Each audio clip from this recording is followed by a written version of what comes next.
वहां उसकी ज्वालाएं संपूर्ण दिशाओं में व्याप्त हो रही थी। संपूर्ण देवताओं के शरीर से प्रकट हुए उस तेज की कहीं तुलना नहीं थी। एकत्रित होने पर वो एक नारी के रूप में परिणत हो गया और अपने प्रकाश से तीनों लोकों में व्याप्त जान पड़ा। भगवान शंकर का जो तेज था उससे उस देवी का मुख प्रकट हुआ। यमराज के तेज से उसके सिर में बाल निकल आए। श्री विष्णु भगवान के तेज से उसकी भुजाएं उत्पन्न हुई। चंद्रमा के तेज से दोनों स्तनों का और इंद्र के तेज से मध्य भाग कटि प्रदेश का प्रादुर्भाव हुआ। वरुण के तेज से जंघा और पिंडली और पृथ्वी के तेज से नितंब भाग प्रकट हुआ। ब्रह्मा जी के तेज से दोनों चरण और सूर्य के तेज से उसकी अंगुलियां हुई। वसुओं के तेज से हाथों की अंगुलियां और कुबेर के तेज से नासिका प्रकट हुई। उस देवी के दांत प्रजापति के तेज से और तीनों नेत्र अग्नि के तेज से प्रकट हुए थे। उसकी भौहें संध्या के और कान वायु के तेज से उत्पन्न हुए थे। इसी प्रकार अन्य देवताओं के तेज से भी उस कल्याणमयी देवी का आविर्भाव हुआ। तदंतर समस्त देवताओं के तेज पुंज से प्रकट हुई देवी को देखकर महिषासुर के सताए हुए देवता बहुत प्रसन्न हुए। पिनाकधारी भगवान शंकर ने अपने शूल से एक शूल निकालकर उन्हें दिया। फिर भगवान विष्णु ने भी अपने चक्र से चक्र उत्पन्न करके भगवती को अर्पण किया। वरुण देव ने शंख भेंट किया। अग्नि ने उन्हें शक्ति दी और वायु ने धनुष और बाण से भरे हुए 2 तरकस प्रदान किए। सहस्त्र नेत्रों वाले देवराज इंद्र ने अपने वज्र से वज्र उत्पन्न करके उन्हें दिया और ऐरावत हाथी से उतार कर 1 घंटा भी प्रदान किया। यमराज ने काल दंड से दंड, वरुण ने पाश, प्रजापति ने स्फटिकाक्ष की माला तथा ब्रह्मा जी ने कमंडलू भेंट किया। सूर्य ने देवी के समस्त रोमकूपों में अपनी किरणों का तेज भर दिया। काल ने उन्हें चमकती हुई ढाल और तलवार दी। क्षीर समुद्र ने उज्जवल हार और कभी जीर्ण न होने वाले 2 दिव्य वस्त्र भेंट किए। साथ ही उन्होंने दिव्य चूड़ामणि, 2 कुंडल, कड़े, उज्जवल अर्धचंद्र, सब बाहुओं के लिए केयूर, दोनों चरणों के लिए निर्मल नूपुर, गले की सुंदर हसली और सब अंगुलियों में पहनने के लिए रत्नों की बनी अंगूठियां भी दी। विश्वकर्मा ने उन्हें अत्यंत निर्मल फरसा भेंट किया। साथ ही अनेक प्रकार के अस्त्र और अभेद्य कवच दिए। इनके सिवा मस्तक और वक्ष स्थल पर धारण करने के लिए कभी न कुम्हलाने वाली कमलों की मालाएं दी। जलधि ने उन्हें सुंदर कमल का फूल भेंट किया। हिमालय ने सवारी के लिए सिंह तथा भांति भांति के रत्न समर्पित किए। धन के अध्यक्ष कुबेर ने मधु से भरा पान पात्र दिया और संपूर्ण नागों के राजा शेष ने, जो इस पृथ्वी को धारण करते हैं, उन्हें बहुमूल्य मणियों से विभूषित नागहार भेंट दिया। इसी प्रकार अन्य देवताओं ने भी आभूषण और अस्त्र शस्त्र देकर देवी का सम्मान किया। तत्पश्चात उन्होंने बारंबार अट्टहास पूर्वक उच्च स्वर से गर्जना की। उनके भयंकर नाद से संपूर्ण आकाश गूंज उठा। देवी का ये अत्यंत उच्च स्वर से किया हुआ सिंहनाद कहीं समा न सका। आकाश उसके सामने लघु प्रतीत होने लगा। उससे बड़े जोर की प्रतिध्वनि हुई, जिससे संपूर्ण विश्व में हलचल मच गई और समुद्र कांप उठे। पृथ्वी डोलने लगी और समस्त पर्वत हिलने लगे। उस समय देवताओं ने अत्यंत प्रसन्नता के साथ सिंह वाहिनी भवानी से कहा, देवी आपकी जय हो। साथ ही महर्षियों ने भक्तिभाव से विनम्र होकर उनका स्तवन किया।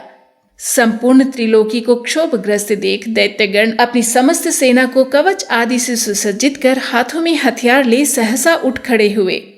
उस समय महिषासुर ने बड़े क्रोध में आकर कहा, आह, ये क्या हो रहा है?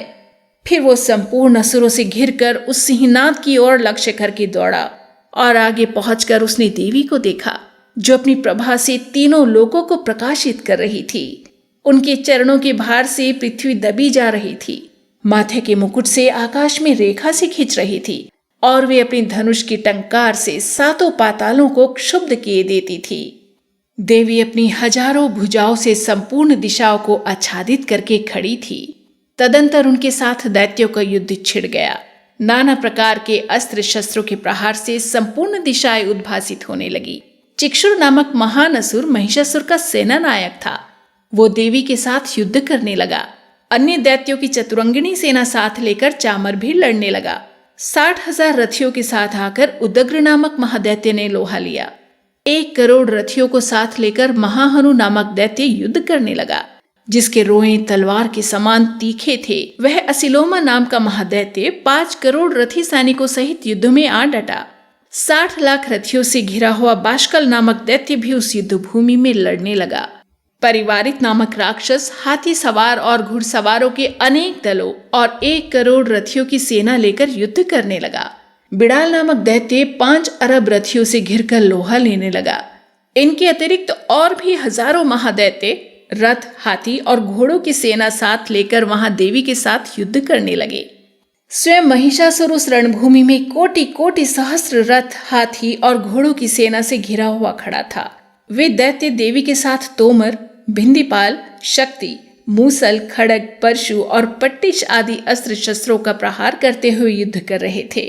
कुछ दैत्यों ने उन पर शक्ति का प्रहार किया, कुछ लोगों ने पाश फेंके तथा कुछ दूसरे दैत्यों ने खड़ग प्रहार करके देवी को मार डालने का उद्योग किया।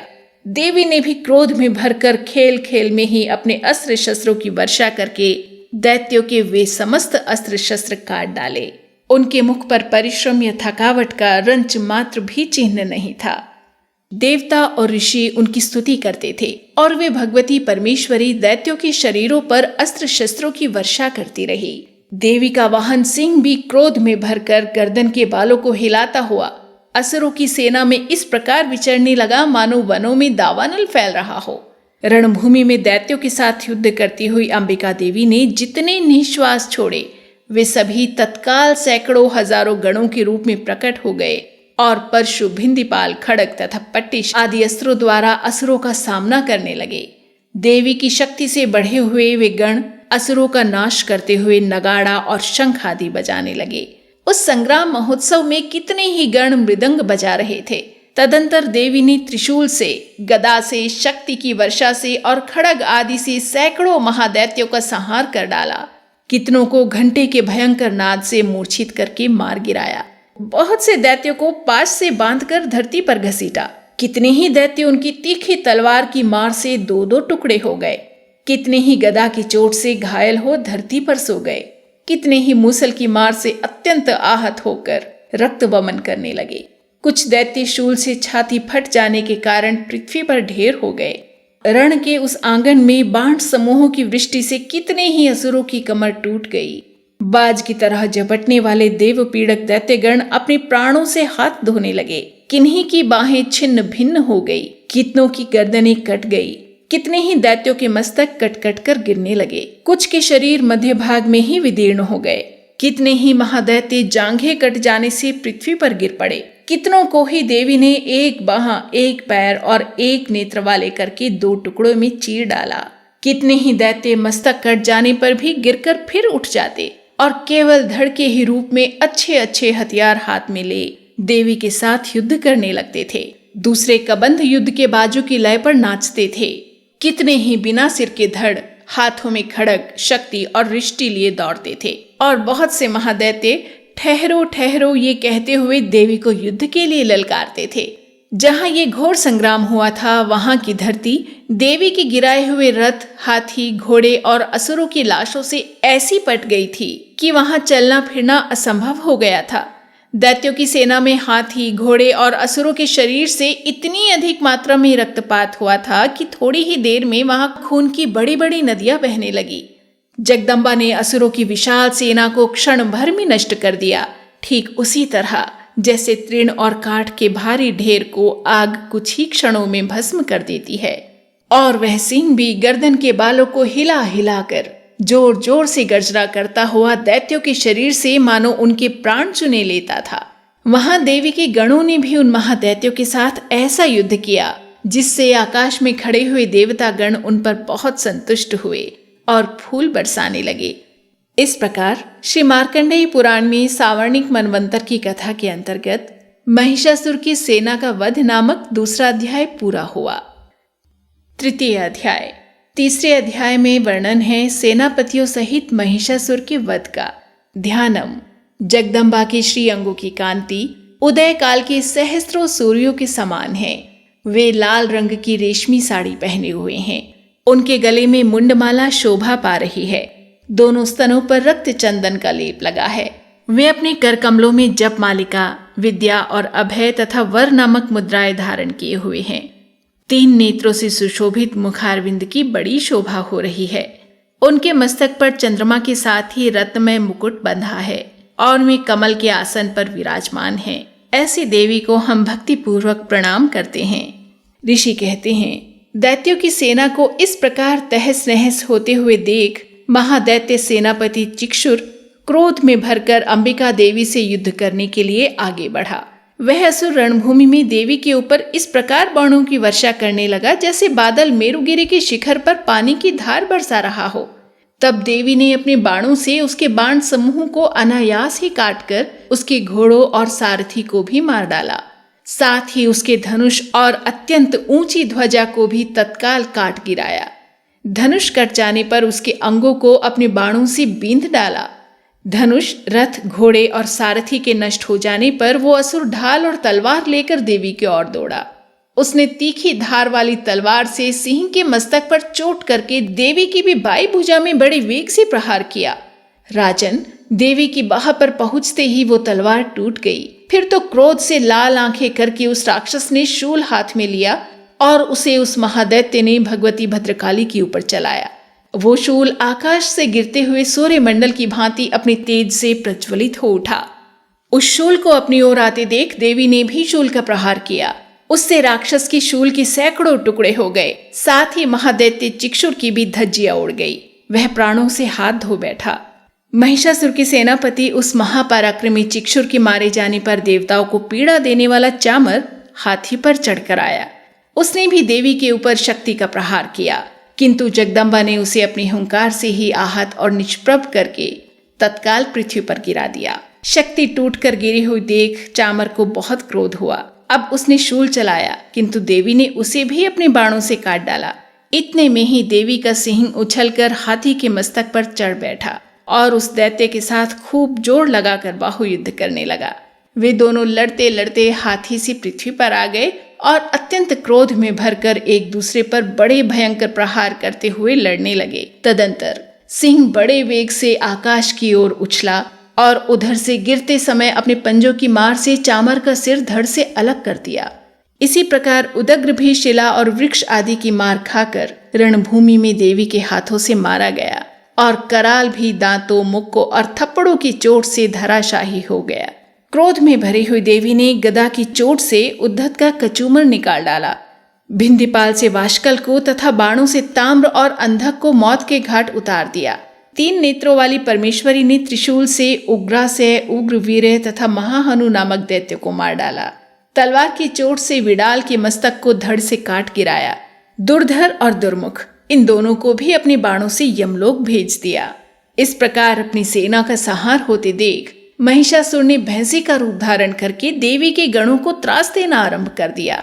किसी को थुथुन से मारकर, किसी को खुरों का प्रहार करके, किसी को पूंछ से चोट पहुंचाकर, कुछ को सींगों से विदीर्ण करके, कुछ गणों को वेग से, कुछ को सिंहनाद से, कुछ को चक्कर देकर और कितनों को निश्वास वायु के झोंके से धराशायी कर दिया।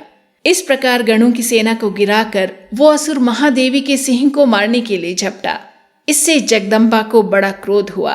उधर महापराक्रमी महिषासुर भी क्रोध में भरकर धरती को खुरों से खोदने लगा और अपने सींगों से ऊंचे ऊंचे पर्वतों को उठाकर फेंकने और गर्जने लगा। उसके वेग से चक्कर देने के कारण पृथ्वी क्षुब्ध होकर फटने लगी।